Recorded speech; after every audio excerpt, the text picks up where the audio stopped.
Okay, this is really random, right? But I remembered, right, about a story that I heard, gotta be 4 years ago now.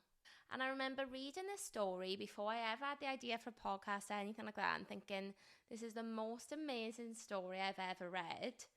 And for some reason today, it's come to my mind and I've got to share it with you. Okay. Disclaimer, this story might not be true.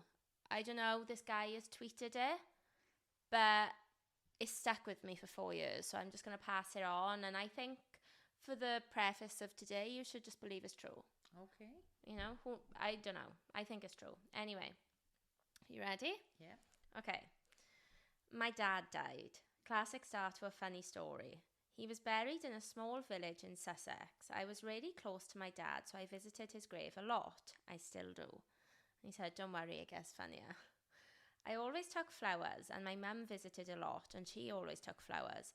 And my grandparents were still alive then, and they always took flowers. So my dad's grave frequently resembled a solid third place at the Chelsea Flower Show. Nice, but I felt bad for the guy buried next to my dad. He never had flowers. He died on Christmas Day, aged 37. No one left him flowers, and now there's a pop-up florist in the grave next door. So I started buying him flowers.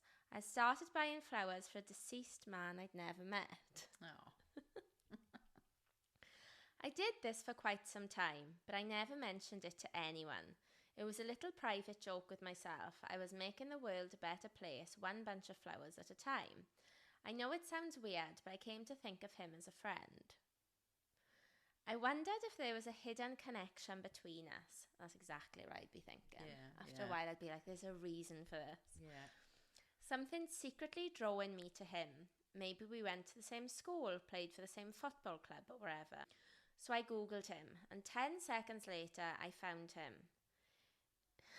This isn't funny. His wife didn't leave him flowers because he'd murdered her on Christmas Day. God, no. It's not funny. After he murdered his wife, he murdered her parents too. And after that, he jumped in front of the only train going through Balcombe Tunnel that Christmas night. That was why no one ever left him flowers. No one except me, of course.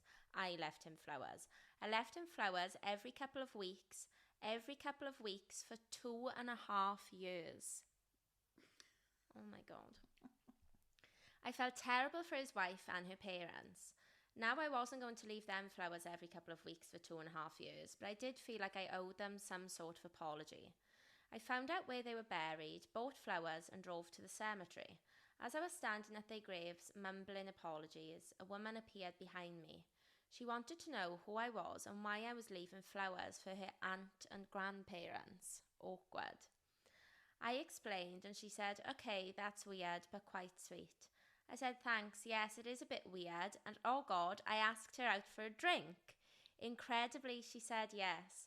2 years later, she said yes again when I asked her to marry me, because that is how I met my wife. No way. Is that not the best story? Yeah, definitely. I have never forgotten that story. Oh. Isn't it amazing? It is. But what reminded me actually, now I'm realising why I wanted to say it, I saw on TikTok, I think it might have even been yesterday, I can't remember, that there's this thing which I'd never heard of before called an invisible string theory.